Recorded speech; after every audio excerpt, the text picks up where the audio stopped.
व्यवस्था विवरण अध्याय 26। व्यवस्था विवरण अध्याय 26।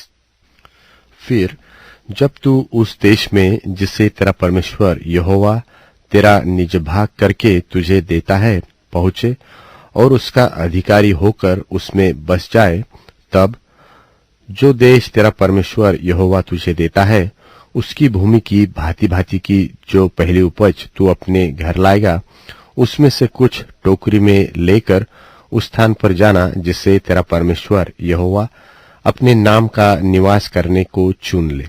और उन दिनों के याजकों के पास जाकर यह कहना कि मैं आज तेरे परमेश्वर यहोवा के सामने निवेदन करता हूं कि यहोवा ने हम लोगों को जिस देश के देने की हमारे पूर्वजों के साथ शपथ खाई थी उसमें मैं आ गया हूं।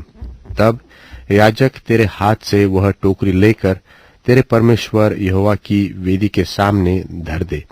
तब तू अपने परमेश्वर यहोवा से इस प्रकार कहना कि मेरा मूल पुरुष एक अरामी मनुष्य था जो मरने पर था, और वह अपने छोटे से परिवार समेत मिस्र को गया और वहां परदेशी होकर रहा, और वहां उससे एक बड़ी और सामर्थी और बहुत मनुष्यों से भरी हुई जाति उत्पन्न हुई।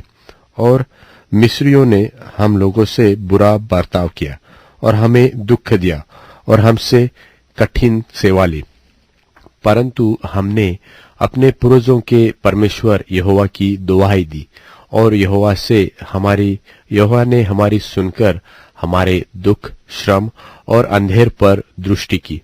और यहोवा ने बलवंत हाथ और बढ़ाई हुई भुजा से अति भयानक चिन्ह और चमत्कार दिखलाकर हमको मिस्र से निकाल लाया, और हमें इस स्थान पर पहुंचाकर यह देश जिसमें दूध और मधु की धाराएं बहती है हमें दे दिया है। अब हे यहोवा देख, जो भूमि तूने मुझे दी है उसकी पहली उपज मैं तेरे पास ले आया हूं। तब तू उसे अपने परमेश्वर यहोवा के सामने रखना और यहोवा को दंडवत करना, और जितने अच्छे पदार्थ तेरा परमेश्वर यहोवा तुझे और तेरे घराने को दे उनके कारण तू लेवियों और अपने मध्य में रहने वाले परदेशियों सहित आनंद करना। और तू अपने परमेश्वर यहोवा से कहना कि मैंने तेरी सब आज्ञाओं के अनुसार पवित्र ठहराई हुई वस्तुओं को अपने घर से निकाला और लेवीय, परदेशी, अनाथ और विधवा को दे दिया है। तेरी किसी आज्ञा को मैंने न तो टाला है और न भूला है। उन वस्तुओं में से मैंने शोक के समय नहीं खाया, और न उनमें से कोई वस्तु अशुद्धता की दशा में घर से निकाली, और न कुछ शोक करने वालों को दिया। मैंने अपने परमेश्वर यहोवा की सुन ली। मैंने तेरी सब आज्ञाओं के अनुसार किया है। तू स्वर्ग में से जो तेरा पवित्र धाम है दृष्टि करके अपनी प्रजा इस्राएल को आशीष दे, और इस दूध और मधु की धाराओं के देश को भूमि पर आशीष दे, जिसे तूने हमारे पूर्वजों से खाई हुई शपथ के अनुसार हमें दिया है। आज के दिन तेरा परमेश्वर यहोवा तुझको इन्हीं विधियों और नियमों के मानने की आज्ञा देता है, इसलिए अपने सारे मन और अपने सारे प्राण से इनके मानने में चौकसी करना।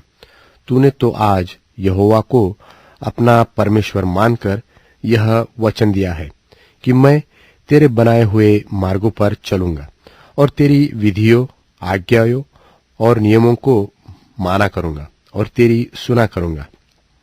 और यहोवा ने भी आज तुझको अपने वचन के अनुसार अपना प्रजारूपी निज धन संपत्ति माना है कि तू उसकी सब आज्ञाओं को माना करे, और कि वह अपनी बनाई हुई सब जातियों से अधिक प्रशंसा, नाम और शोभा के विषय में तुझको प्रतिष्ठित करे, और तू उसके वचन के अनुसार अपने परमेश्वर यहोवा की पवित्र प्रजा बना रहे।